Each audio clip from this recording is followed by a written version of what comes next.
दोस्तों नमस्कार, मैं रमू सिंह। सतना में पार्किंग की बहुत ज़्यादा प्रॉब्लम है। जो पार्किंग है वहां की क्या स्थिति है कोई देखने वाला? एक पार्किंग की व्यवस्था मैं आप लोगों को दिखाने जा रहा हूं। यह parking Bihari Chowk station road पर स्थित है।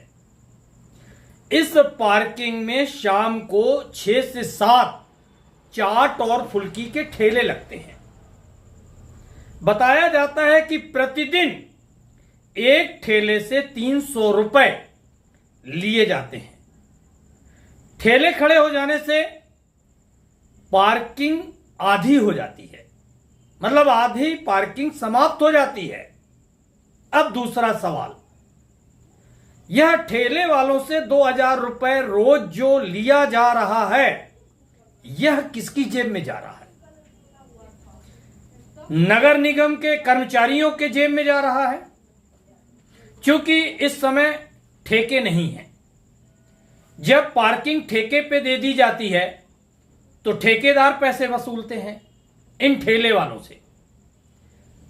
अब आचार संहिता के कारण टेंडर नहीं हो पाए तो नगर निगम के कर्मचारी वसूल रहे हैं।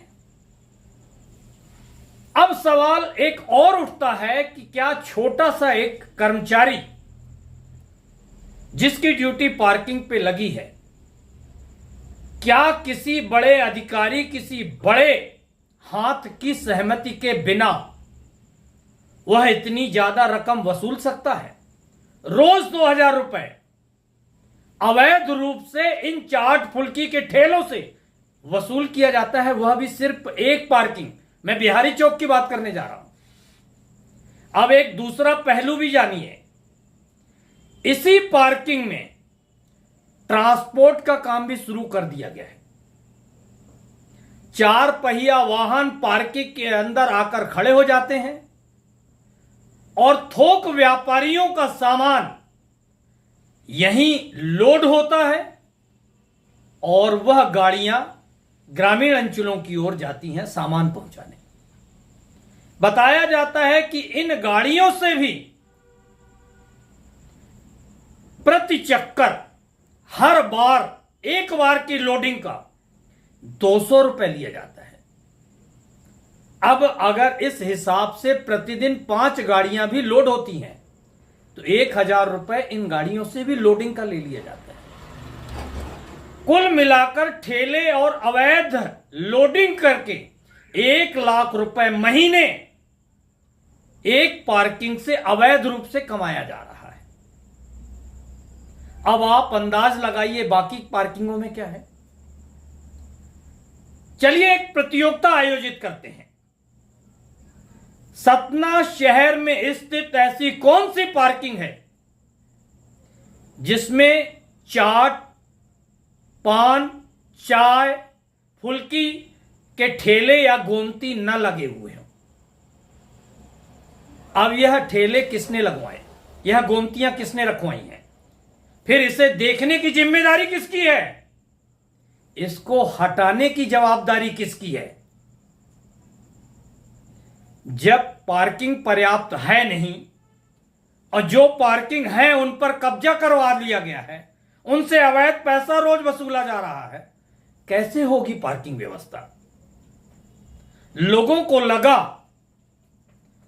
कि हम एक संपन्न, एक ईमानदार व्यक्ति को अगर शहर की चाबी दे देंगे, शहर की कमान उनके हाथों में दे देंगे तो हम इन सारी अव्यवस्थाओं से बच जाएंगे। लेकिन अब लोग कह रहे हैं, अधिकांश लोगों की जुबान से सुना जा रहा है कि पैसा किसको काटता है, पैसा किसको नहीं चाहिए। राजनीति करने वाले हर व्यक्ति का उद्देश्य शायद, संभवतः अंतिम लक्ष्य पैसा ही रह गया है क्या? पैसे के सिवा जनसेवा कहीं नहीं रह गई। जनता जितनी परेशानी में रहे उससे कोई मतलब नहीं है। सिर्फ आपका मकसद एक ही है, अधिक से अधिक पैसा। अब अगर यह नेता, यह चुने हुए जनप्रतिनिधि यह कहें कि हमारा इस पैसे से कोई मतलब नहीं, तो फिर 1-1 लाख रुपए महीने की वसूली कैसे हो रही है? क्यों नहीं देख पा रहे हैं आप? क्यों चुना है जनता ने आपको? अगर जनता ने आपको चुना है तो आपको यह भी देखना होगा। अगर आप नहीं देख पा रहे हैं तो फिर आप सक्षम नहीं हैं। सतना शहर की कोई भी ऐसी पार्किंग आप ढूंढ कर बताइए जिसमें अवैध रूप से गोमती, पान ठेले, चाय ठेले या फुल्की के ठेले न लगे हों, तो मैं आपको पुरस्कृत करूंगा।